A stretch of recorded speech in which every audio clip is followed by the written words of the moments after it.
Greetings, loyalists and heretics. Welcome to Iron and Ceramite, where we once again enter the warp without an astropath.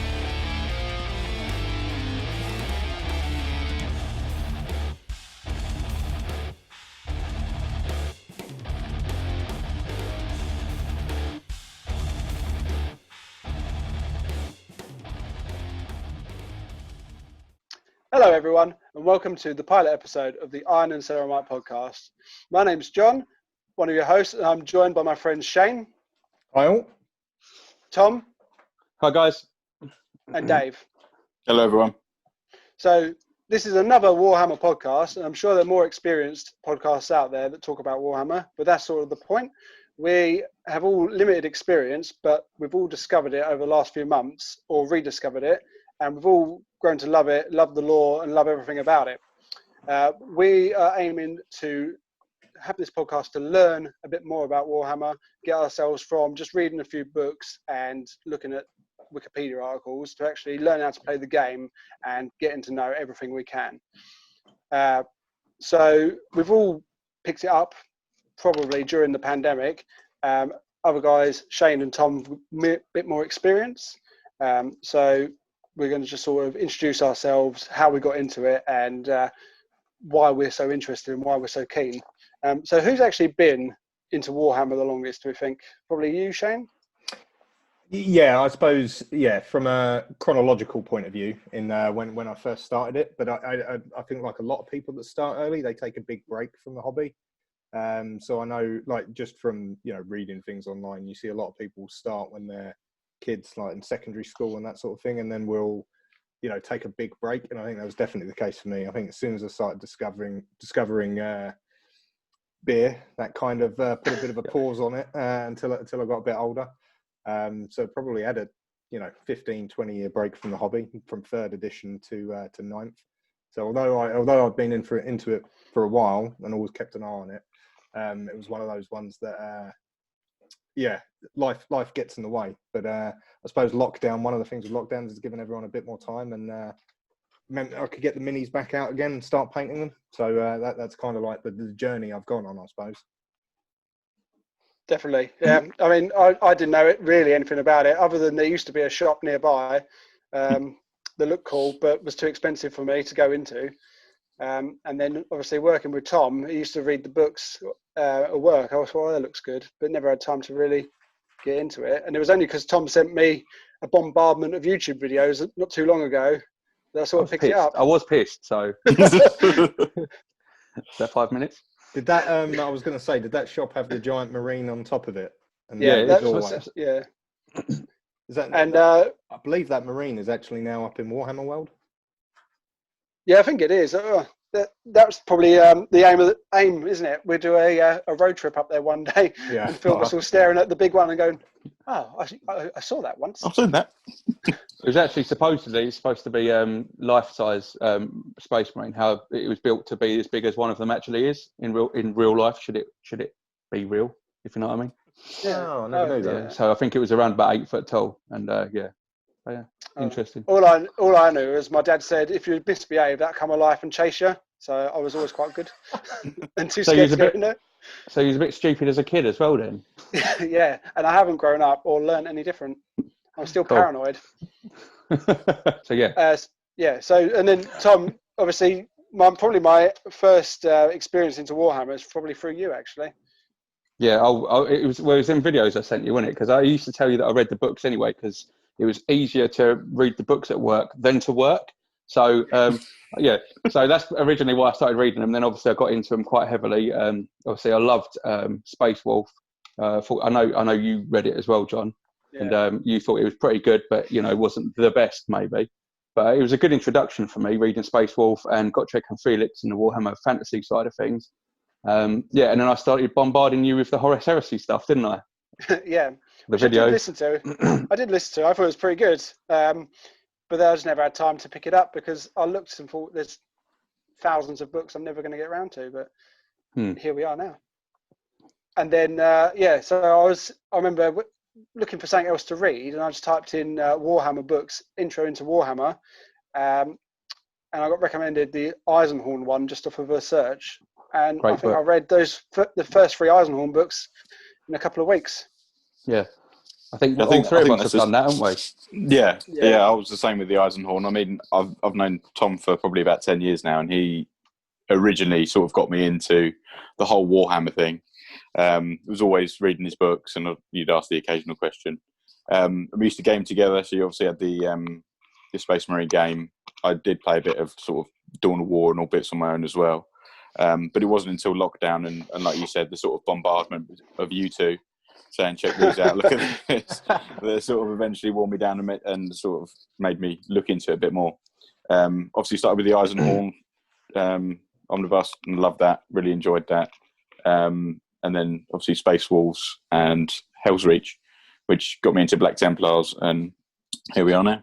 Yeah, well, that's it. When I was reading the books, I thought, you know what, I'd actually like to play the game. I've always wanted to, but I don't know how. And I thought, well, I know that Dave will like some of this, so I'm going to bombard him and wait until he's committed, and then I get Tom in it as well, and then we'll all just start playing together, because I didn't want to do it by myself. And it works. It works very well. It was actually quite sly, wasn't it? Because you was messaging me, like, to my personal thing, saying, we've got to get Dave into it. We've got to come up with a plan to get Dave into it. Because it can't just be me and you. We need more people. Right, okay, cool, we'll sort it out. We'll get on to him. I think that's one of the things that's actually surprised me about Warhammer in general, is that the amount of people that are into it when you start talking about it, and then all these people who seem a bit shy about it and go, oh, no, actually, I'll play that as well. And then eventually, because I've met people at work that before I started saying, oh, yeah, I'm into Warhammer, I've started doing this, they'd never ever mentioned it before. And now they don't show up, and it's all they talk about. So it's quite nice to have that community as well. So yeah, definitely. But that was the same as you, John, wasn't it? Because you've got your friends from your army days. Like you said, Bradley, you said he just popped out of the blue and went, what? I've known you for years, and I didn't even know that you, like, you know. Yeah, I was surprised. I was surprised by the few people that have said, oh, yeah, I like Warhammer, because we've never talked about it before. But I suppose you don't, do you? No, we keep that quiet. We're out in public, we keep that quiet. And then if we know someone likes it, we're like, oh, it's amazing, isn't it? Yeah. Let's talk about it for 5 hours. Like, and that's what I want to do, because I think it's cool, and I don't really care anymore. So I'll talk about it all day. And I need somewhere to talk about it. That's why we're doing this, because I know I can see people's eyes glazing over at work when I say, oh, yeah, I'm going to paint some Warhammer this weekend. And they're like, oh, not again. Yeah, congratulations, mate. So talking about painting, so what your army, you mentioned Black Templars, Dave. How far are you with your Black Templars? Why Black Templars? So reading Hell's Reach sort of got me into Black Templars originally, and then I looked a bit more into the lore, and I just couldn't decide. Originally I was going to go for Space Wolves, because I like all my sort of Viking stuff and all bits and bobs like that. Man bun. I used to have a man bun.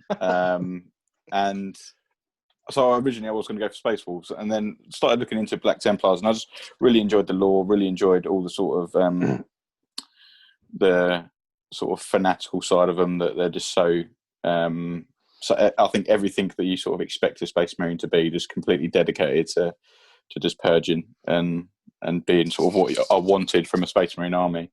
You like the close combat stuff as well, didn't you? Sort of absolutely. So because I'm a bit thick for all the shooting stuff, so I'd rather just get in there and just get it done, sort of thing. So the Black Templars really appealed to me, and I started off with the Firstborn army, and that was mainly just so I could paint to a level when I eventually get a Primaris that isn't completely awful. I'm not quite there yet, but I've started to, hopefully for Christmas, Santa brings me lots of Primaris.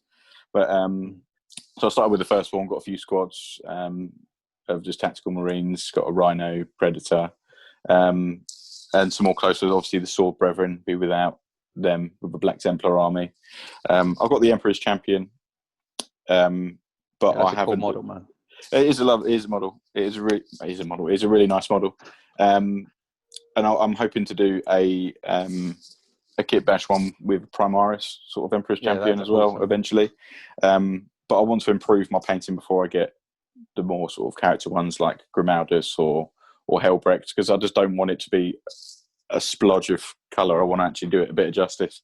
So I haven't got too many characters yet, but I've just got enough to sort of get me on the table, learn a bit more. I think out of all of us, you've done it properly, haven't you? Because you've actually got like a playable army right now that are all sort of consistent. They're all in shape. Yeah. You could just go to a table and play right now. Whereas me and John have just sort of like done a bit. I've done a bit of everything, and John's sort of like half into the books, half painting. Yeah. So you've done well with that, I think. I mean, when we get to your level, at least we can have a good game. Yeah, absolutely. And I think that with the reading side of it and the law side of it, I think I'm quite far behind because all of you have sort of looked into it a bit more. But with the model side of things, I've actually got a relatively decent sized army now. But yeah, I saw some of the pictures of the army on Insta, and they look really good. Did you have any trouble with like the transfers on the shoulder pads or anything like that? Because they all look really bang on. Originally, yes. So a lot of what I'm doing is just putting the really bad ones at the back. So I managed to get them on all right. I've wasted a fair few, but I think watching a few tutorials on YouTube and watching sort of a bit of advice from other people and just doing it. I think it's the same with everything that you do in this sort of with the painting and the actual sort of putting transfers on and whatever. You just need to do it over and over and over again until you can do it to a reasonable level. And I still muck up. I mean, on my Predator, I put a fair few transfers on and then handled it and ripped half of them off and had to do it all again. So I still do stupid things and don't get it right. But I think it's just trying and just keep going, and eventually it looks half decent. I learned a small tip for you, Dave, the other day. Have you got any gloss varnish? You know, the little Vallejo stuff you can get. Just put a tiny bit of that on the shoulder before you put them on, and it slips on a lot easier. Okay. So yeah. Oh, there you go. Tip straight away. I'll give that a go. It works. Fair enough. And Tom is the man who started with orcs and has painted one? 3, actually. 3. But yeah.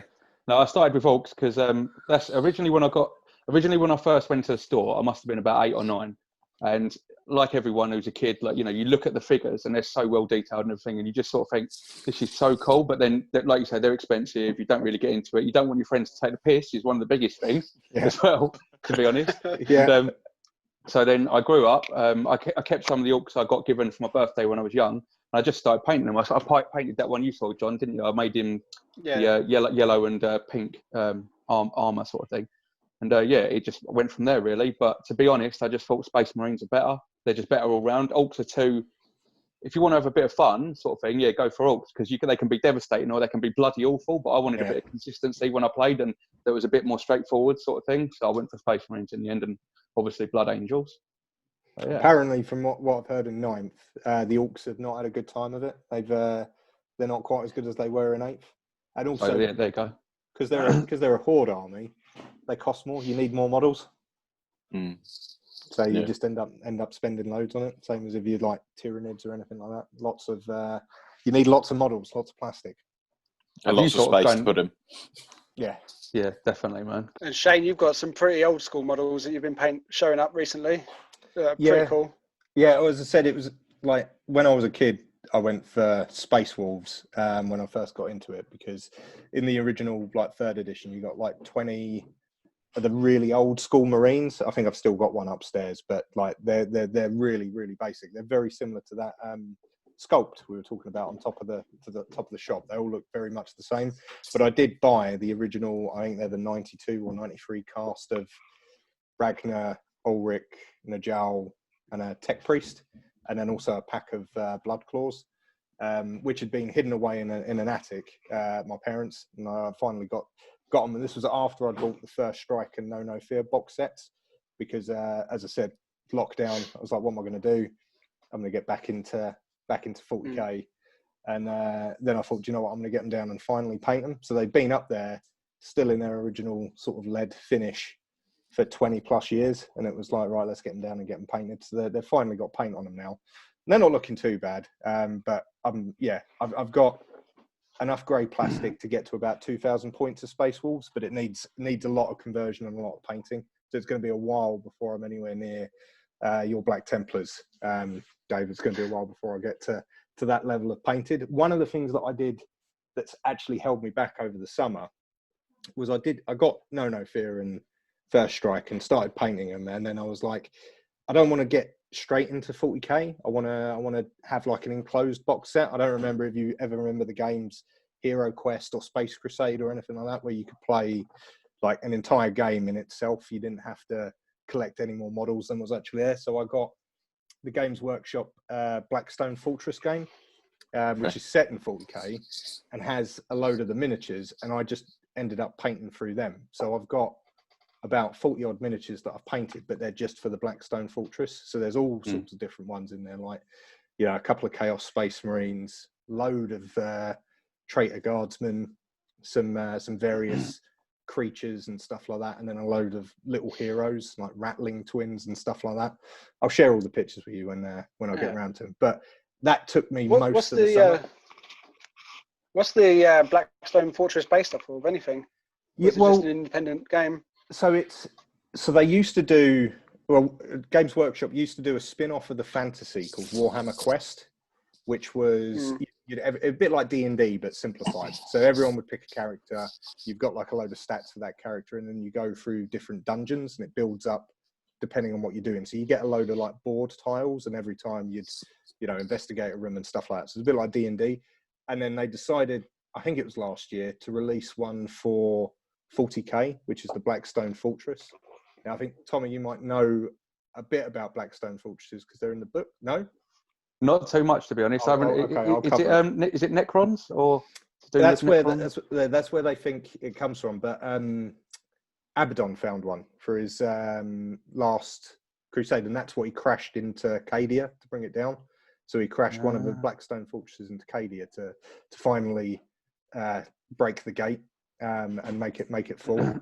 But I know Cadia had the pylons, didn't it? Was it Cadia that had the pylons? Yeah. I haven't actually read many of the new books going into the, like when Gilliman, you know, come back, and is it the 13th Black Crusade? It's the 13th one, yeah. Yeah, so I haven't really read anything up to there. That's actually something that's on my to-do list, to be honest, to get back into that bit, the newer stuff. But I haven't gone there yet. Yeah, so basically, a Blackstone Fortress is this like big, like think of a Space Hulk but bigger, and it's like a living ship, as it were, and it's made of like Blackstone, which is obviously something the Necrons have used, and it's got like warp properties because that's what the Necrons used to keep the warp in check, was these things made the pylons. And so what you do is you play as, because it's on the edge of Imperial space, so you play as one of a number of Imperial characters, all with like shady secrets about what they're doing. Like you can play as like an Eldari, as a Rattling Twins, which are like these little like midget people, like characters, a bit like the Hobbit. It's a bit like Hobbits, but they're snipers, and they've got, anyway. There's the Rattling guys. Then there's like a Imperial robot from the age of technology. So he's a AI, and is not strictly allowed. He'd be like decommissioned on site if he was in the wider Imperium. And you play as all these different characters, and you just explore this fortress that changes as you play. And the idea is like a proper quest, almost like a D&D style thing, isn't it? Really? That's exactly it. And you play through, sounds cool. I think there's like 8 or 9 different missions, and the idea is you have to try and get all the way through it and unlock like your character's secret in the heart of the Blackstone Fortress. But in this fortress is like a whole like group of bad guys, including like a Chaos Space Marine warband that got caught in there when their ship crashed into it, and like a load of traitor guardsmen and stuff like that. So it's quite interesting. A lot of lore to it, but as I said, it did distract me from painting my Space Marines, because I was painting all of that up. Yeah, is that something that's like recent, or are they older games they don't do anymore? No, the Blackstone is, as I said, that was released. I think that was only last year. It might have been it might have been a year before that. But it's all 8th edition.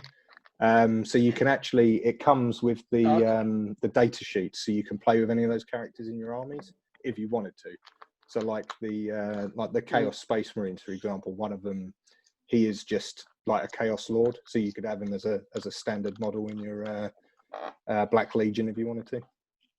I think that's one of the things that I do really like about Warhammer as well. And obviously, I haven't got into it too much, but you've obviously got Necromunda, you got the Blackstone Fortress, and all other bits and sort of offshoots, Blood Bowl, all bits and bobs like that. So there's all sorts of different games where you can play that's not just straight up battles and bits and bobs like that. So I think that's quite interesting. I wouldn't mind sort of exploring that a bit in the future after I've built a bit more of an army to play with. I think Blood Bowl looks really cool, man. It's interesting you should mention that. Someone at work, Glenn, he started to collect that again, and the figures look amazing, really cool figures, and they're going into it quite deeply. It seems like Games Workshop this time around. So I think that'd be a good one to go for. Oh, we've got to finish off the first armies we're working on at the minute. We're going to start a second game. Do what I do. Just have your nose in everything and get nothing done ever. I think it is a tradition with Warhammer as well, isn't it? It's just never actually finish a project. Yeah. I'd like to play a game. Yeah. I remember Blood Bowl coming out years ago. I remember a couple of friends got me for one birthday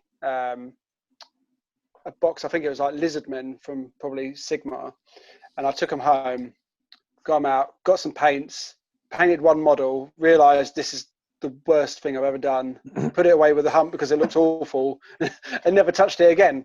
How long ago was that? Then they had, I was like 13, so. Oh, so it probably would have been from Warhammer Fantasy back then, because Sigma weren't around, but Fantasy, I'd say. Oh, yeah. Yeah, so long time ago. And then I remember because they had quite a few toys. None of it was painted, but they had all the rules in that. And I just remember going around a couple of times and trying to figure it out. But between the three of us, and as you've already mentioned, I'm not the smartest child in the world, we couldn't figure it out. So we just sort of did what you normally do as kids and just bash them together, and that was it. But they also had Blood Bowl on the PC. I remember playing that a few times and thought that was good, but never connected the two. I never realised it was all part of like one universe. Yeah, the I don't know if anyone plays PlayStation. The Blood Bowl they've got on the PlayStation is all right. It's pretty good, pretty accurate to the last edition of Blood Bowl anyway. But it is obviously still turn-based though, isn't it? Yeah. The game. Yeah. Still turn-based. Oh, as I said, I used to play a lot of the second edition when I was younger, because my dad and my uncles were all into that. So they used to be like Saturday mornings we'd play in a league, and so I used to run the dwarves, which were terrible. I always used to get beat because they can't run anywhere. They're too slow, but they could all block, take a hit, and thump everyone else. So never scored many points, but always used to upset the adults by killing their players. I think that's what, obviously you mentioned the PlayStation. I think that's another thing that I would like sort of Games Workshop Warhammer in general to go into. Obviously they've released a few games. Obviously they've got Vermintide and the new one that I can't remember its name of. That's Darktide. It's just got Darktide, that's the one. But obviously me and, as I mentioned earlier, me and Tom used to play Space Marine on the PS3, I believe, PS3 or PS4. And that was an absolutely cracking game. And I think that sort of thing would have such a good sort of following as well. It's a shame that they don't do that more, because Space Marine, I think it was a really, really interesting game. The gameplay was quite good. The tactics of it were quite good. And it was just quite a good laugh just to go smash some orcs and see how many you can take down. And hopefully they go further into that, because I enjoy that side of it as well, because often you have to set up your painting, you have to get everything ready, get everything out, get it all set up. Whereas obviously you can sort of dip into a book, or you can dip into the game side of things. So I think it's a lot easier to do that sometimes than set up and get ready to paint for a few hours, because it's not as if you can get much achieved in half an hour of painting. So hopefully they release a few more sort of games. I still think the perfect idea for a game is to have an Inquisitor and have it like an open world game, but it's sort of like Skyrim-esque, so you're that character. You can sort yourself out with different load ups and things like that. That's what they need to do, and have it more human, based around Imperial Guard and that, and then occasionally a Space Marine will come in instead of. I think when you put it about the Space Marines, it's just a bit bolt upon, like they say. But it'd be good if they could have like a bit more of an in-depth game where people could actually follow through a storyline. Because like what interested me most about Space Marine the game, the actual the storyline, you had the Inquisitor in it, didn't you? Yeah. That shady guy, you wasn't quite sure if he was on your side or not, or Chaos, or what was going on with him. But yeah, I think that'd be really good if they went into that a bit more. Because like they had Inquisitor Martyr, but that's just, isn't it really? I mean, it's not it's not done properly. They didn't put the money into it and have it as an open world game, which is what they should do. It 'Cause I know surprises me things. how unmainstream like Warhammer really is, because I mean I've only read a few of the books, but what I've read is fantastic. Like the universe itself is so vast, and I mean maybe they could get the money and take on some sort of MCU version of it. I know that there's like the talk about they were starting an Eisenhorn series, but then the argument is like, well, how do you bring a Space Marine to the screen and all this sort of stuff? But why no one's done it properly yet is beyond me, because really it's fantastic. Like it's almost one of my like I mean, like I said, 6-7 months I've been into this hobby, and it's already one of my favorite sort of fandoms, so to speak. Like it's probably got even a deeper universe than even Star Wars. Like if you look at the different characters and just so much backstory and books to it, the fact that it's not just more out there baffles me. I still think it's because the amount of money they make anyway from just the figures and the game side of thing, and they just think, is it worth the risk and our time? And you know, because we can just bring out a new game, a new box set or whatever, and literally like the Indominus, people will go mad over it. So I think they just, at the end of the day, it's all about money, isn't it? And it is a business, and I guess so. That's the way they do it. Not that we would, you know, we'd love a game and all that, but you know. Yeah, and I think, like you say, like the Battle Force ones that they released a couple of months ago, they were all sold out online straight away, almost to me. I don't think I even actually managed to click on it before it was sold out. No. And like you say, when they're successful in it, why change it? But it is a shame, because I think that they've got such a big following, even like a film franchise or sort of something like that, where they could do like a series, even if it is animated, like the Clone Wars with Star Wars with the Clone Wars. Even if it was animated, I think they could have a really big following from that and make some interesting story and sort of expand the lore a bit more as well. So hopefully in the future they do something like that. But if they had really good voice actors, that could definitely work. Because like the Space Marine movie, right? Everyone hates it, and the graphics in it were terrible. The storyline was shit because they went away from what it was supposed to be. Because it was actually written, I think it was written by Dan Abnett, maybe originally, but they just completely changed it to what they wanted to make it shorter and more like, you know, Ultramarines, we're this, we're, you know, rather than anything interesting. But the voice actor work was amazing in that film. The film was just crap apart from that. So yeah, if they did that, Dave, mate, I'd definitely watch that. I think that'd be awesome. Have you seen that YouTube channel, Astartes? Yeah, that's great, man. Yeah. If you did that with the that voice acting, because it was like, I can't remember, Sean Pertwee, someone like that, did the Ultramarines. Oh, really? Combine those two, it'd be amazing, because that Astartes channel, like I can't remember, is it 4 or 5 videos? It's 5, just I think. intense, like really good. Yeah, that was exceptional. Yeah, exceptional. it's the same with Hell's Reach. The guy who's done like his own animation and voiced all that. That video is brilliant. Yeah, I mean, if they did that with more of the, I mean, I know that was a Space Marine Battles novel, and not everyone likes them because they are once again a bit bolt upon. But if they did it in that sort of Shane loves that term. If they did that in that sort of fashion with any of the other books, I mean, imagine even doing that with the Eisenhorn book and having it in that dark, grim, sketchy, shady. That would be amazing. Yeah. Some sort of, like you say, some low budget arty twist to it. Just you've got the voice acting already there. Yep. And just put some visuals to it, stick it on YouTube or whatever. But I'm not talented enough to work that out. The funny thing was, I don't know if you thought the same with regards to the Hell's Reach short TV series thing they did. The first probably 3 or 4 episodes was really sketchy, and then it got a little bit better, and then it got too good, and it made it worse. Yeah, Do they you know went what I mean? too 3D. Yeah. It was like basic. Oh, this is pretty interesting. And then you halfway through. Oh wow! Keep a little it like bit this. of colour, touch of colour, and it was perfect. Yeah, and then they sort of really 3D animated it on the cheap and sort of took you back out of it. It looks a bit like some of my models. I was like, oh, it was better when it was. All their eyes like that. It was better when it was just grey plastic. No, you've come a long way, man. I think definitely. Like in the last couple of models you've done, mate. Honestly, compared to them first ones, where like you said yourself, it was just like a baby. What was it, like a 5-year-old been chewing on them? I say. Yeah, pretty much. Well, but the last two are great, and that's I mean, because I bought the First Strike set, thinking, I'll just do the Marines. I want to do Marines. I'll probably never touch whatever them aliens are.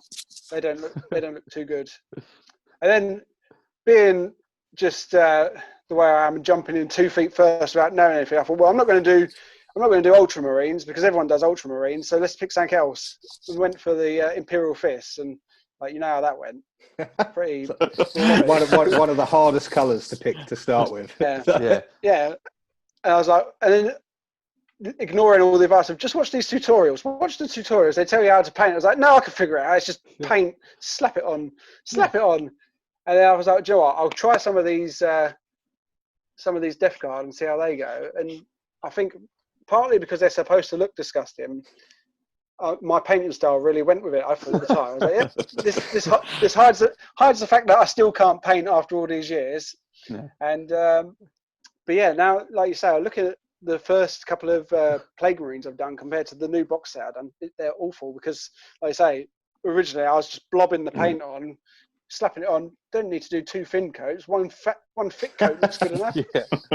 Straight out. No, it really doesn't. Just dipping it in and then hoping for the best. But no, you're right. I'm definitely picking it up as we go along. But that's also like partly why we're doing this, because Tom, you're really great with experimenting with stuff. You're just buying stuff. Still talking about Warhammer here, John. No, just talk about you. The only reason we're here is so I can just talk about how great you are. Well, do you know what? That's good. Go for it. Yeah. But enough lying. Your painting's pretty good. What I was getting at. No, do you guys? I was going to say, do you guys all use a wet palette? I did, but I got bored of setting it up, to be honest, and just went back to doing it off of a plate. I've got these load of cheap like ceramic plates that I just keep washing off. I just use them. Because that's like it's not a good purchase. So because I got it in front of me. I got the you can't see it, the Citadel palette pad. Yeah. Thinking that solved my problems, but it's not that good. And I keep seeing everyone saying you should use a wet palette, and I'm like, can I recommend something for that? Yeah. The wet palette. What was the one I got? The Army Painter wet palette, which comes. It's about £15. It comes with 2 sponges set for it, and it's really good. I'm not going to say it's the best thing out there because I'm not experienced enough to know that. But when I have used it, it's perfect for what I needed. It's just a bit irritating to keep setting it up and cleaning the thing off and putting it back in, and you know. But it comes with like 50 sheets as well, so it will last for ages. And for £15, it's not too bad. Okay, I'll give that a look. What about you, John? How do you find the wet palette? I've been making my own one because I saw one tutorial I actually paid attention to where someone just made one. So it's just a little plastic lid, 3 squares of kitchen roll folded up so it fits, cut the ends off, and then you just put a bit of grease paper on the top and fold it in, and then just fill it up with water so the tissue's like nice, not soaking wet, but damp. And then the paint lasts for a couple of days. So if I have a couple of days off, I set the wet palette up first, and then I tip quite a bit of Death Guard green out, and that will last me 2 or 3 days. Do you find it better, like when it goes on the models? Is it better? Yeah, I find it because it just sort of stays. You don't have to keep worrying about like dipping it in and getting your brush too wet because it's already a bit moist. You might have to do a little bit, and obviously I've sort of trying to figure it out as I'm going along. But yeah, when I've done it on just a normal palette, I just feel like you're wasting a lot of paint. Like I feel like I'm brushing it into the paper or whatever I'm using it on. So I prefer it that way. But I have done it before where I sort of filled up the plastic first completely, then stuck the rest of it on, and then I took the paint on and it just started floating away, and it looked so it's a bit of a bad one. So don't use too much water. I think what I've found helped me in regards to wet palette, like if you get Flow Aid, right? I don't know if you guys have ever used Flow Aid before. I've recently started using that, and literally, obviously, I just got my ceramic plates, and I just put a tiny bit of colour on, and then add the same amount of Flow Aid and mix it together, and that goes on as a thin coat really, really well. Okay. So much smoother with the Flow Aid. Quite a lot of people use it online. I'm not perfect at mixing it, I'm not going to lie, so it's still a little bit tricky, but I'm getting there, and I think that's going to be the way forward for me. I think that's one of the things. You just need to try new things. I mean, I've got a Citadel palette coming for Christmas, So you've just ruined that for me. Sorry. But that's the thing, is I think you just need to try new things and just give it a go and see what works for you, because I think everyone's style is different. I mean, John, you paint on sprue a bit, don't you? And I think a lot of people will be like, oh God, I'd never do that. But it works well for what you're doing, and your models have come out quite well. Whereas when I tried to do that, it just looks awful. So I prefer sort of building most of it and then maybe leaving like the head off or one of the arms off, or the pauldrons off, so I can add a bit more detail where I want it. But I think it's just trying new bits and bobs. And obviously with Tom, he just does whatever bashes and does whatever.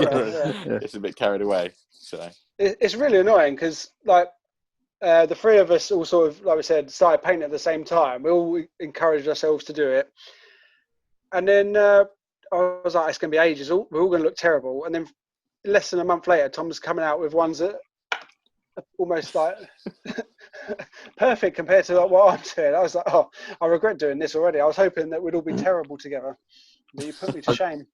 I did start quite well, I'll be honest. Yeah, I thought I was, getting really good, but I've dipped a little bit lately because I've tried so many different styles, which is good in one way because I'm starting to learn what I like and don't like, but also it does, for a little while at least, get you a tiny bit confused. You're like, oh shit, I don't really know what my style is anymore. But I'm starting to slowly get back to getting used to what I'm using, like the silver and the metallics as an undercoat, and the Blood Angels contrast to make it look like it's that sort of metallic armor. Mm-hmm. But now I've got I've got an army of Blood Angels in about 5 different styles, so that none of them look the same. One of them's got a green base, one of them's got a brown base, one of them's on a rock. It's just like, where the fuck are they? Like when they're all together, they just look so random. But that's why I'm just sticking with the with my basic base. I'm not putting anything on there, so it just looks like they're walking through the swamp because it's for tactical reasons. I am pissed off with that though, because looking at you, obviously your ones, when you put them all together, and Dave's ones as well, they look so uniform. I am sort of like, I'm glad I've experimented, but I think with my main army, I should have been a bit more, use my willpower and just gone, no, I'm going to make them look, tabletop ready, like you keep saying. That would have made sense, but It's all right. That's what Games Workshop want. They want you to realise and buy more replacements. Well, do you know what I was thinking about the other day, actually? I was thinking like, oh, right, now I've got all these decent figures, like my Mephiston, my Vindicator, my Dreadnought, all that. And I think when I do them all uniform, like properly, I'm going to have to buy them all again. But I thought, we're going to be doing this for the rest of our lives. Do you know what I mean? Probably. we probably will. We'll probably be like 90 years old, and that's what we're still doing. So we'll have so much by then, it won't matter, will it? I finally painted an army. At least John will have an excuse about why he's painting so bad when he's 90 years old. Yeah. Well, that's it. And I mean, my army's probably the smallest at the minute because, like you say, I've been reading more. Right? Set up, painted a bit, which I really do enjoy doing.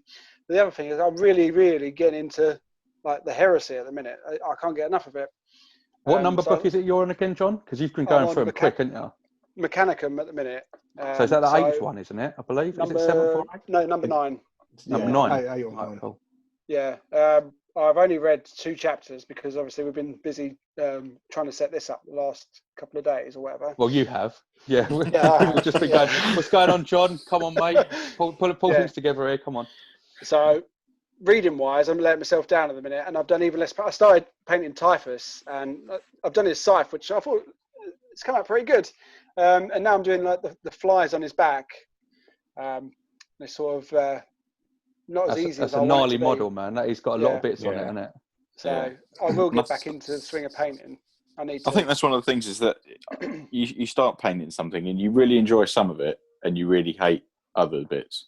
I mean, I absolutely despise doing my Predator, and it took me probably 2 or 3 months to actually finish doing it, and I've picked it up like half a dozen times and then just gone, I'm just going to paint something else. And I think that's, you got to find something you enjoy. Dave, I've heard this about 10 times now. That fucking Predator. And I was lucky that it's actually gone. What is it that you don't like about painting the Predator? Was it just too big?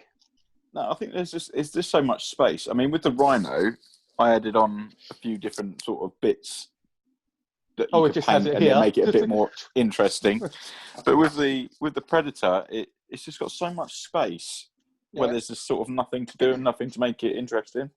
So like I try to do a bit like the freehand on it, and there's so many edges, and I'm not at a level yet where I can edge highlight to a good standard. So it just wasn't coming out how I wanted to. It's horrible, isn't it? And I tried doing the plasma cores, and they didn't end up going like very well. And I just think everything I was trying to do to a good standard wasn't turning out how I wanted it to. So I just sort of left it, and eventually it's turned out all right. But I think sometimes it's better to leave it rather than just ruin it, because I think I could have quite easily just thrown that against the wall at some stages. So, and obviously it's a lot of money to throw against the wall. So, what's the biggest improvement you think you've made, Dave, with your army? Do you think it was switching to that contrast paint? I mean, with regards to just painting it in. I think for bulk, yeah. With my Primaris, when I get my Primaris, I will paint them all contrast for bulk, because I think I do my sort of best results when I just bulk paint and get it all out of the way. And then take my time with the models that I enjoy a bit more. So I will just use my contrast paint and try a bit more edge highlighting with those. But I can't really say that I've improved that much. It's just that I take my time a bit more. Because I think that I rushed it at the start because I was so bad at doing it. I just thought I just want to get this out of the way. I know it's going to be bad, so I just want to get it. And I think when you slow down a bit and actually put a bit more effort, get some good brushes, and get some good paints that you want to use, and actually have good sort of results on the sort of theme that you're going for. And I think they come out a lot better. I mean, my Sword Brethren, I absolutely hated doing those. And I think if I painted them again, I'd really enjoy them. Because they have a lot of detail on them that you can make look really nice. But like I said, I just tried to rush it and just splodged a load of sort of colour on, and I hated them. So I think just slowing it down, using good brushes, using good paints, and not getting so frustrated so quickly. But it's easier said than done, I think. And this is the great thing. So hopefully, as the podcast goes on and we get better, we can talk about what we're learning, what we're enjoying, different painting techniques. We can go in a bit more detail and really spend some time going into specific things, especially like we can go through the lore, go through the books, because I've read, so I read the Eyes and Horn books first. I've read all the 4 of those. Then I read the first 3 of the Space Wolves. Then 15 hours, that poor Imperial soldier getting dumped on that planet of orcs. You know what? That I think out of all the books I've read in the past couple of years, and to be honest, I think I've only read about maybe 8 or 10. I've slowed down quite a lot. But that book, when you got a short book, it was sort of 250 pages, was it? Something like that. And it was just a standalone story. There wasn't anything else to worry about. You didn't have to remember 25 books that's come before it and think, oh, he's that person, whatever. It was just short, sharp, to the point. This is the Warhammer universe. This is what these people are sent to do. And there's not even any reason at their level. They're not told. They're just saying, this is what you're doing, mate. And they're like, oh, no, but this is wrong. No, just do it. Just go. And that's it. Why? And it's actually quite like, I mean, it's it's not a tearjerker, but it's actually quite sad to read through it and think that, obviously it is a similar sort of thing to World War One. I felt them sort of vibes in it. Do you know what I mean? With the trenches and all that. Obviously there wasn't ultra back then, but still, it was a good book, man. You don't know that. No, you wasn't there. And then I've read like the first 9 books of the Heresy, or I'm on the first 9 books of Heresy. So my knowledge of like the lore is very limited to the YouTube videos that I've watched and what I've read. So we're all in various sort of spaces with that. So I think it'd be good to delve into different legions and different races as we go along. We can really spend some time talking about it and what we like and what we don't like. I'm pretty sure we'll have Dave worshipping Slanesh by the end of the next month. I think I'm already going there, yeah. I know what he gets up to in the bedroom. With his squid tentacles and whatever else. Yeah, tentacles is where it's at. So, I'll definitely go Slanesh. I think obviously John's Nurgle. Clearly. Corn. The first thing you sacrificed was your ears, wasn't it? Yeah, the ears are gone. Yeah, they're very good. Thank you. You had to say it, John, didn't you? I was wondering who was going to bring that up. I didn't want to, but then I did want to. You did. All That's along. right. We can cut it out. We can cut it off, even, just like Dave's ears. Thank you. Well, sorry. Enough about cutting off Dave's ears. Yeah. So I think we'll. John, sorry. I was just going to say, the best book coming up, I think, is probably, I'd say about 90% of people have said it's the best book in the whole of the series, is The First Heretic. So I think you're going to absolutely love that, mate. Honestly, that's one of the books out of all of them that I can remember. I remember all the characters, everything. But yeah, that's all about Lorgar, isn't it? Lorgar, is it Lorgar? Yeah, the word bearers. It's got I won't put any spoilers in. I'll say one very small Erebus? bit. Yeah, Erebus, and however you want to say his name. He's got a few decent custodian guards in there as well, who are sort of at the time in the heresy, they're sort of looking out about what all the chapters are getting up to, sort of like overseeing them. And there's some really good bonds between the word bearers and the custodians in it, but you can still feel the tension between the two, because obviously everyone knows what's going to happen with the word bearers. I won't say, but so it's quite good. Yeah, I've got about 5 books to go by the look of it, so I'll look forward to that. Well, there's the other thing as well. You need to start. I just need to pick up the Horus Heresy. Keep going. Yeah.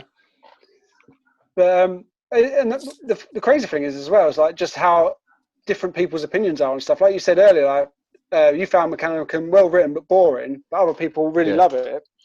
And I was like, I read Battle for the Abyss, and I thought it was one of the best books I ever read. And then opinions are completely divided on that. Maybe it's because I'm a child and I just like simple space battles. That's one thing I like about one thing I like about you, John. Literally, as soon as you've read a book and you love it or hate it, it doesn't matter. You'll go straight on that Facebook group and you'll go, "This is what I think," and start an argument immediately. I don't go on to start. I always go on to find out like what people like about things or why people didn't like it. Because I remember reading it and seeing a few people saying it was terrible. So I just asked the question. It's not my fault that people like to shout at me. I think the best one I've seen of you so far, John, is straight after Space Wolf, when you even had William King on the thing. And he's going, like the actual writer of the Space Wolf books, and John's going, "Yeah, I didn't like it when he kept saying this and kept saying that." But actually, do you know what? I respect that, because so many people on there just say, "Oh, it wasn't great, but I'd rather someone just say, yeah, it was fucking shit." Or this is what I thought. You know what I mean? I didn't think it was shit. I just thought it was repetitive that he kept telling me that he had a great sense of smell. I was like, yeah, I found that in the first book. Didn't need it all through the third one as well. I think, I mean, we were lucky enough. He actually sort of explained that, didn't he? Is that he was basically told to do that to make it a bit more sort of readable for people.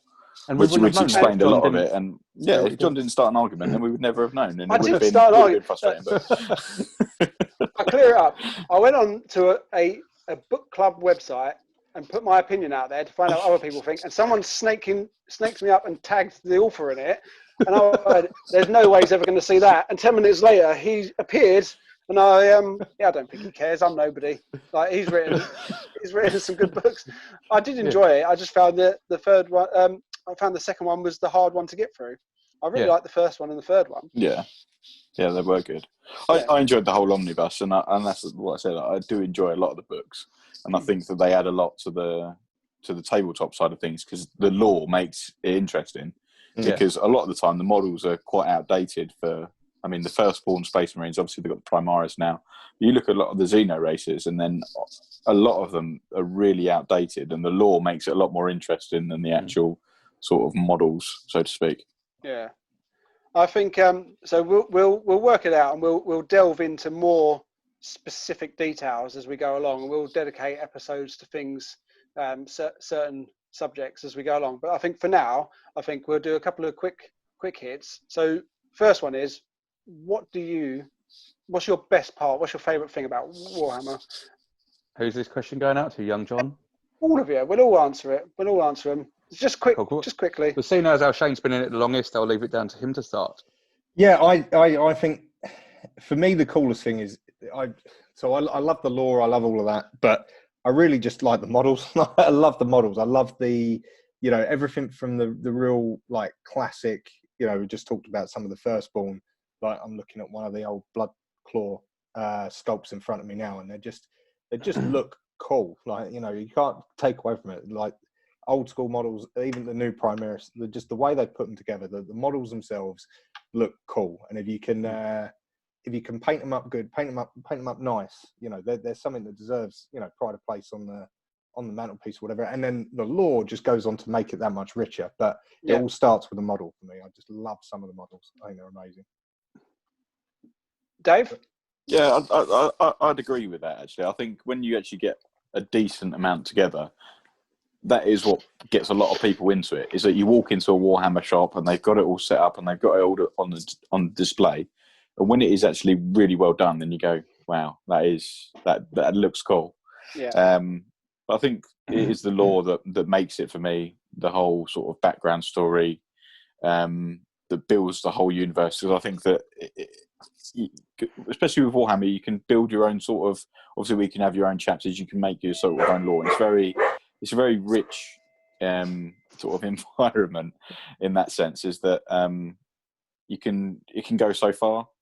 There's no sort of finite thing to it. I think that's what interested me the most, is the lore going forward, and that it's not stopping. It's just a lot of what we don't know about the past, about what's happened, about the actual sort of obviously the end of the Horus Heresy. I know a bit of it, how it all sort of, don't spoil it, sort of how it all came to a head, and a lot of that is still unknown, and a lot of sort of new races and bits and bobs that could eventually come out. I think that the lore is the main thing. Like you say, the models are what get people into it, but the lore is what keeps it going, I think, for me. Yeah.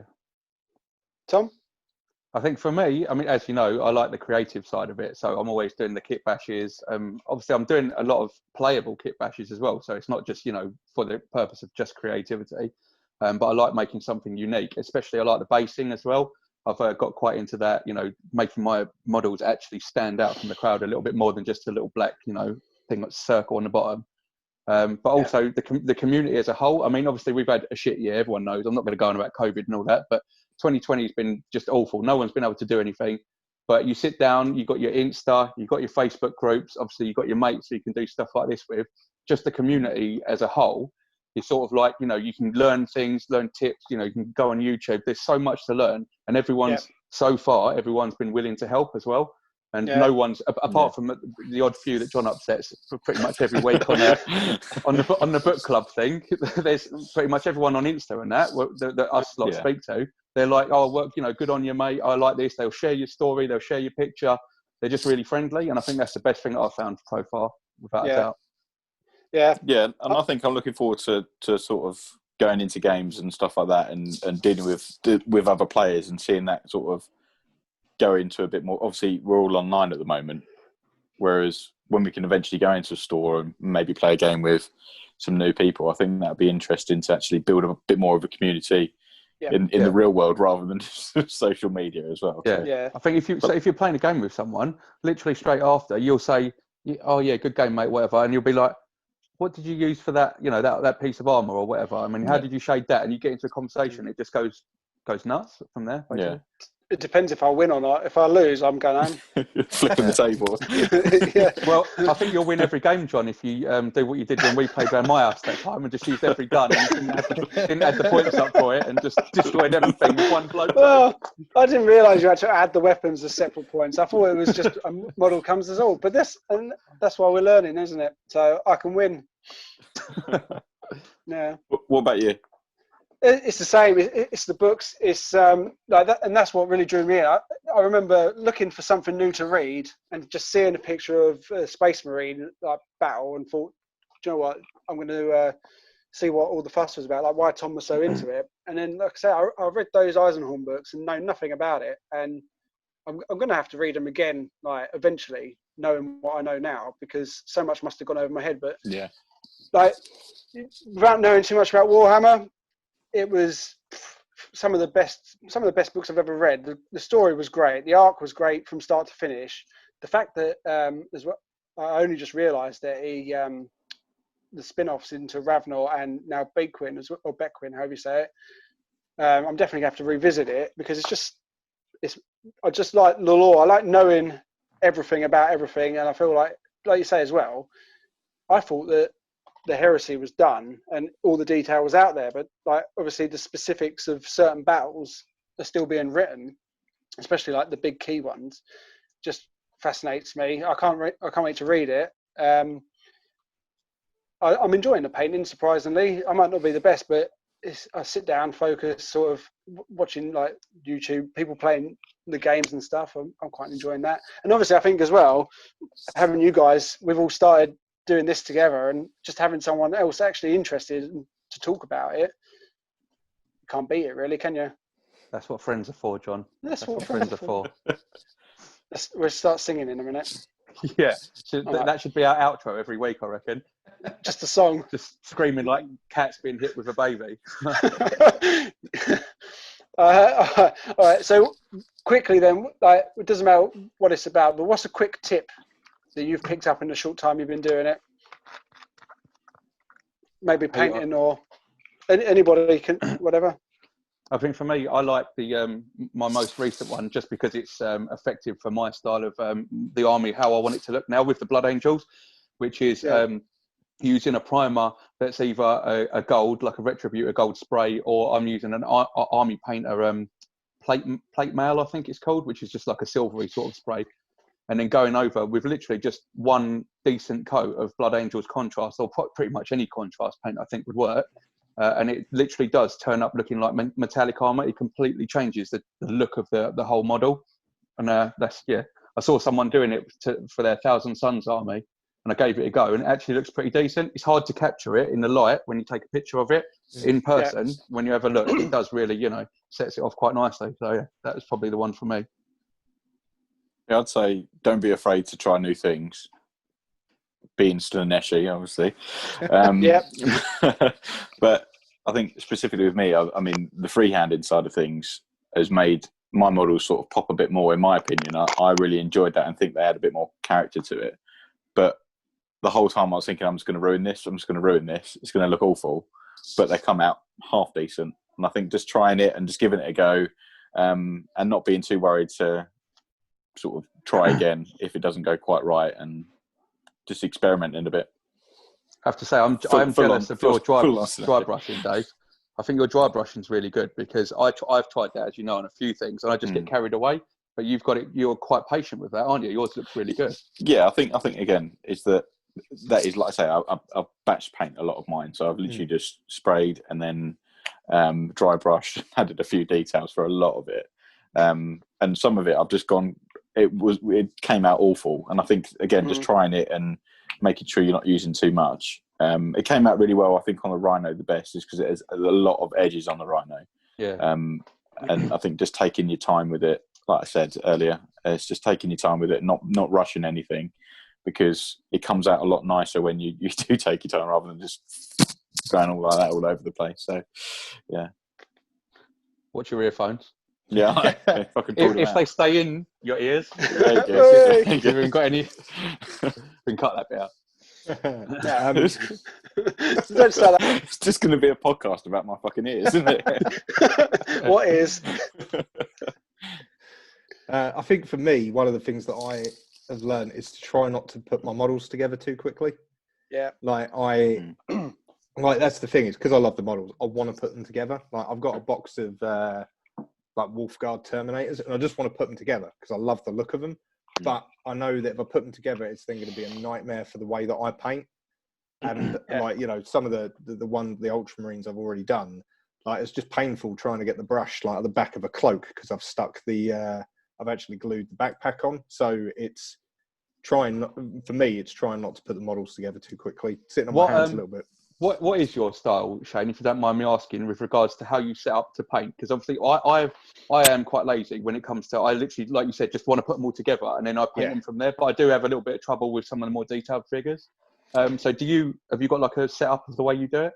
Yeah, well, it's taken a while to get it because, as I said, I started when I started painting like the First Strike stuff. I did that where they were all broken down, so painted each like arm differently and separately, and did it that way, and then glued them all together.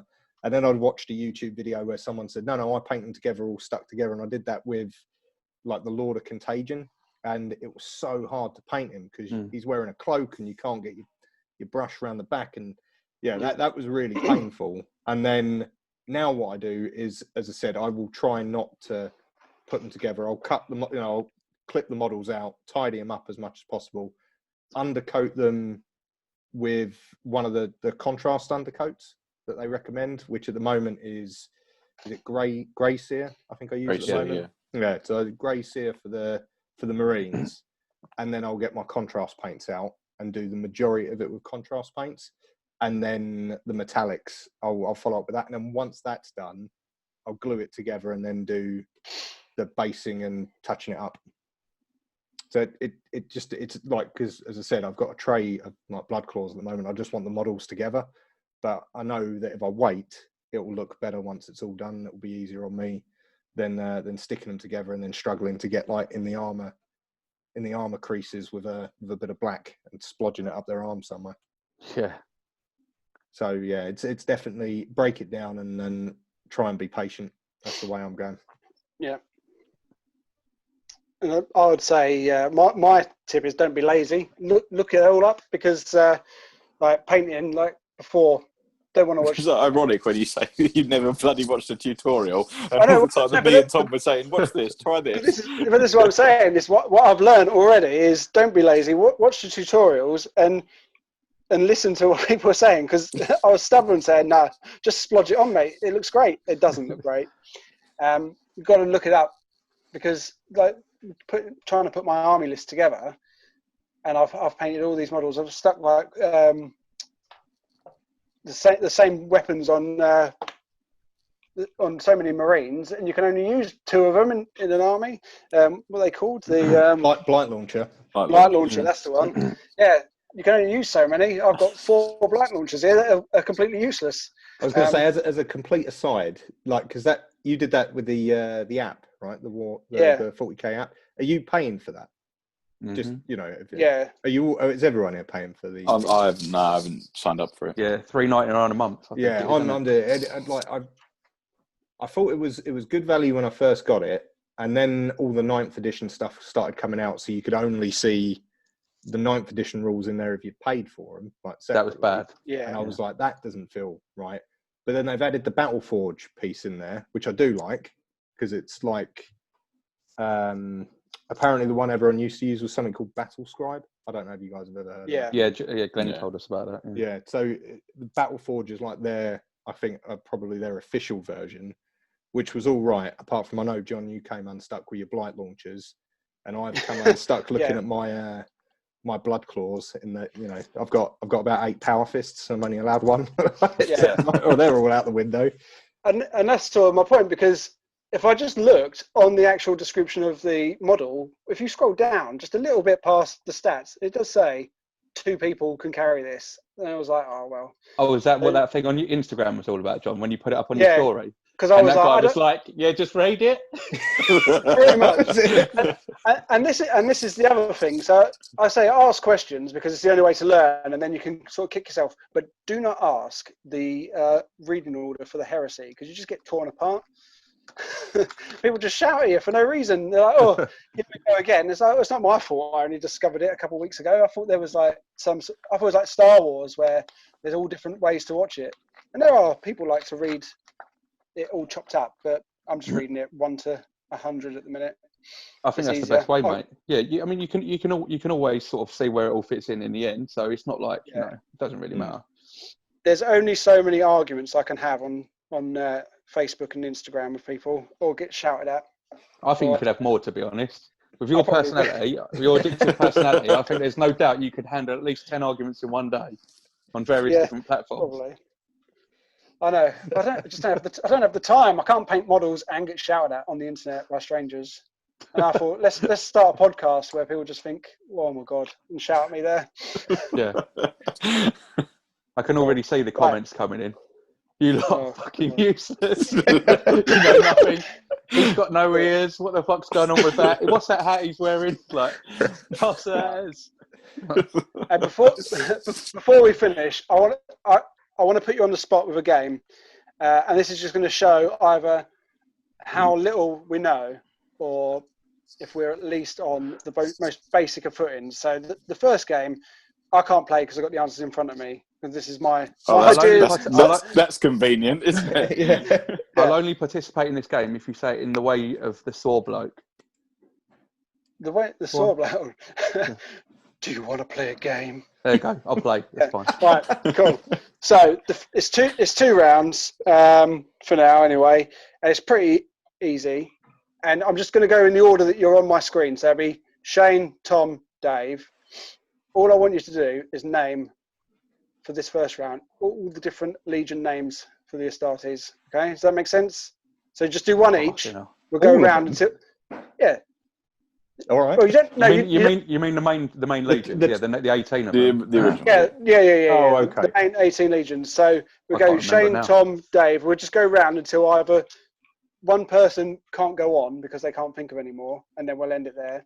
Or if we can get all of them, then at least you know that you're on good footing. Okay, Okay. I will go with the first Legion, the Dark Angels. Okay. Tom? I'll go with the Emperor's Children. I think they're the third legion.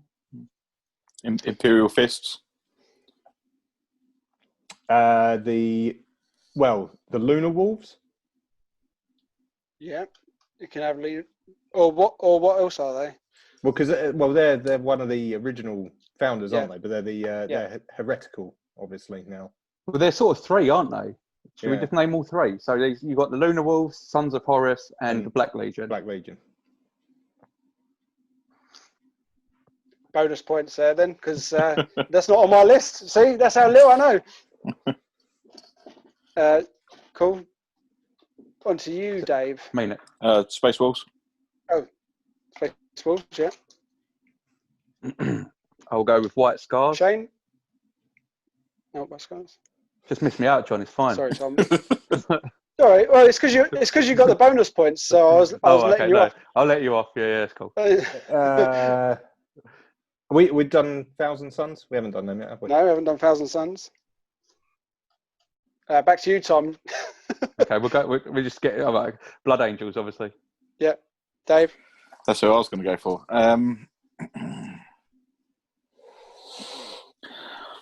I can't think of any more off the top of my head right now. Go on, come on. The main, most boring ones, Dave. Yeah, the Smurfs. Oh, People Ultramarines. screaming. Ultramarines. Oh, what a moron. Oh. All right, we're halfway there. Can we do the rest? Hang on, I'm trying to think who we've had. Hang on, I'm just checking Google. Yeah. Yeah, you look like you're looking it up. The Raven Guard. Mm-hmm. Yeah, all right. Tom? I think I'm going to be letting the team down on this one. World Eaters. World Eaters, yeah. Angron's Mob. Yeah. Dave, can you pull another one out? Alpha Legion? Yeah. Is that one? Yeah. John, read out what we've got so far. Okay, so we've got the Dark Angels, the Emperor's Children, Imperial Fists, Lunar Wolves, Sons of Horus, Black Legion, Space Wolves, White Scars, Thousand Suns, Blood Angels, Ultramarines, Raven Guard. I can't read my writing there. Iron Hands. Iron Hands. There you go. You've got Alpha Legion, and you've got. Who's next? My go? Yeah. Yep. Salamanders. Oh, Salamanders. I wish I'd jumped in with that one. That was my one. There's another. Is it Iron Warriors? Perturabo. Yeah. Iron Warriors. Yes. Of course, we haven't said the Death Guard either. Death Guard. Word Bearers. Yeah. Word Bearers.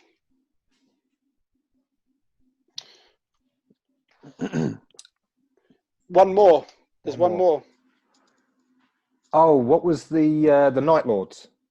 Night Lords. Yeah, that's there the you go. Yeah. Cool. Very good. Well done.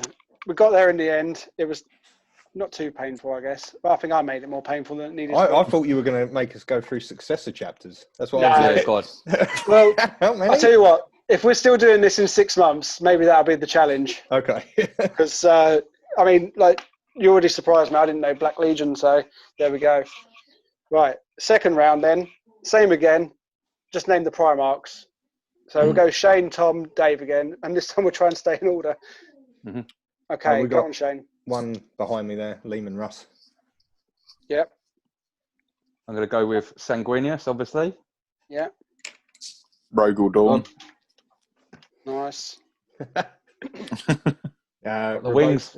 Rabote, girly man. Yeah. Angron. Yep. Vulcan. Nice. Lorgar. Yep. Perturabo. Horus. Yep. Jagatai. Is that how you say that? Is it? I don't know. It could be Yagatai. It could be Jagatai. Yeah, so I've been saying I've been saying Jagatti in my head, so that's terrible. What have we had so far, John? I've missed one of them out that someone said. So we've had Lehman Russ, Sanguinius, Rogel Dawn, Robot Gilliman, Angron, Vulcan, Lorgar, Perturbo, Horus, and Jagatti. Fulgrim. Fulgrim. Mortarian. Yep. Alfarius. Yes. I'm Alfarius. And his brother. Who's his brother? Omegon. There Is you it go. Omegon? It is Omegon. Bonus points. Conrad Kurz. Yep. I'm going to be letting the team down again. Can't think of any more. How many we're missing, John? We've still got. I know there's still three more. There's at least two. I know so we haven't done the Lionel Johnson. Yeah. Yep. That was an easy one. I think we did Rogel Dawn, didn't we? Yeah. Rogel Dawn. I've gone blank, I'm afraid. There's Chorus Korvax, the Raven Guard. Oh, yes. Yeah, good one, man. Who else? Who else is there? So now there's two more. I'm trying to think. Have we done Magnus? No, you haven't done Magnus. And then the last one. We did Mortarion. We did two Fulgrim, names. We did Angron. God, I can't remember. I can't think. Of the Iron Hands. Oh, Ferrus Manus. Ferrus Manus. There we go. You always forget him because he. I won't say. Because he spoiled. Yeah. Awesome. All right. Well, that's sort of shown our ass to the world, but hey, it's a good starting place. It's a good measuring stick for going forward. Okay. Yeah, the guys at Iron and Ceramite don't even know who the Primarchs are. Fine. It's all part of the plan. It's been good, man. Yeah, it's been good. I've enjoyed it. I'm sure you guys have. Yeah, definitely. Okay. It's been fun. Yeah, definitely. So hopefully the podcast you'll be watching it anyway, but hopefully we'll be out on YouTube, Spotify at least, and a few other places once I figure all the workings out. If you want to actually come and speak to us or have a look at our armies and that, all four of us are on Instagram. If you go onto the Iron and Ceramite Instagram, you'll find links to all four of us. Otherwise, I'm Falconite_Eddie. Shane is... I'm at Adeptus_Mansfieldicus. And Tom? I'm at Average Painter 85. And Dave? I'm at the Namakaj Crusade. Really easy to find. But Iron and Ceramite, go onto there and you can find us all on there. And obviously we're happy to have a chat. And you can tell us how bad we are at everything, and we'll probably send us all some abuse. Yeah, and we are also on Facebook and Twitter. It's Iron Ceramite. You can find us there. So unless anyone else has got any knowledge bombs they want to drop, no, all good. I mean, it'd be good for anyone who does see this, who does look us up in our armies or whatever, just to if there's any topics they think that we might want to speak about, or if they're interested in, just let us know. We can always give a shout out to whoever asks and answer some questions if we know it, which is probably a no, but definitely, definitely. And there's so much to talk about, and we're not going to be able to think of everything. So give us some suggestions or anything. Yeah. Or I mean, we're done. Let's go out in glory. We're finished. Yeah, we're done. One and done. Okay, so with that is Exterminatus. Cool. You had to get that in there, didn't you? I did. I like that. Just had to. I like it.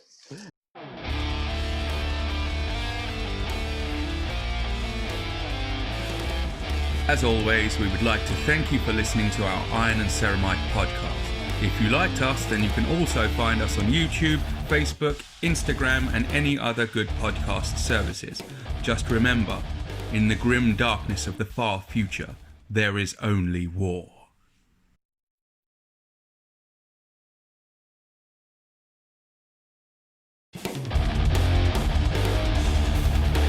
All right. Yeah. What do you think of my my background? It looks There familiar. you are.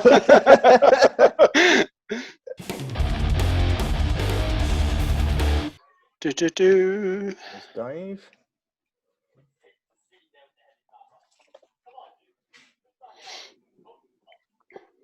Swipe across. There we go. I can see Dave. Hello, Dave. Hello, Dave. Can you hear me? Yeah. All good. Am I going to be the only person without a book there? Yes. Well, no, I mean, I'm going to change it in a minute.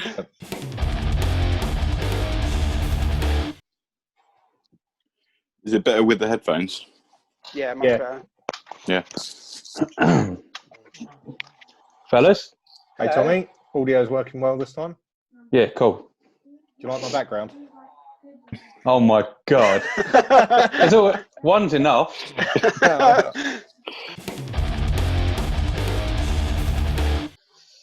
Also, do you mind if I use this time as well just to laugh at Dave's no ears, just to get it out of my system? This is, Yeah. I've specifically done it at an angle. Kate, can I look at that Dave's you no can see ears? my ears. Kate wants to see your earless face. Look, he just See, if I looks look like straight on, it's earless. Yeah, he it's just looks funny, like a great. testicle. Which is exactly why I've done it at an angle, so you can see some ears. All right. You, Why are you they guys talking suck. to? Why are they talking to a testicle? I love the bits that had like the all of the Titan legions in. I thought they were really good. Like, I like those bits. That was the one good bit. The Titan battles as well were really good in there, in that Yeah. book, I remember. Fuck's sake. Yeah, I thought just these fucking ears are taking over, aren't they? Look. I was seeing if it looked better on the side, but I'm using like a fucking weird cable thing that holds up an Oh, wait. iPad. I'm And, going to fashion it. I'm going to fashion you some ears from green stuff, and next episode, and then we'll pop them on. you just have these big ears. Right. So, should we just do a dry run of the intro, just so, because I need to get it out of my system and. if Yeah, I go on. fuck Yeah, up, we'll there's leave anything you wanna to it, change? mate. All right. Okay. So, don't laugh. Kate's sitting there judging me now. I can see it. You're going to put me off. That's why I wore the hat, so I can go like that. Yeah. That's what most of the podcasts, when I get embarrassed, it's like, oh, God, this is going badly.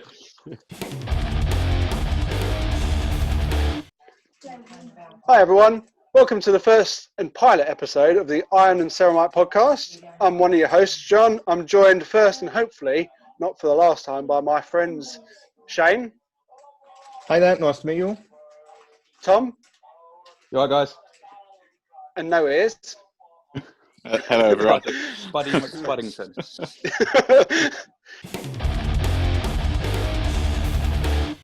Yeah. Right. I'm going to put the kettle on, I think, because I'm going to have a coffee. Because I've read that. Could have done that first. I could have, but it'd been Would've made cold more by sense, it'd be cold by the time we start. So I wanted to have it while we're going. It's supposed to help keep your voice. They told me at 1 and then Cracking. I'm going to make coffee. Oh, Some only be working 2 in seconds. your case would be helpful. Ha ha ha. Right, we're going again. Okay.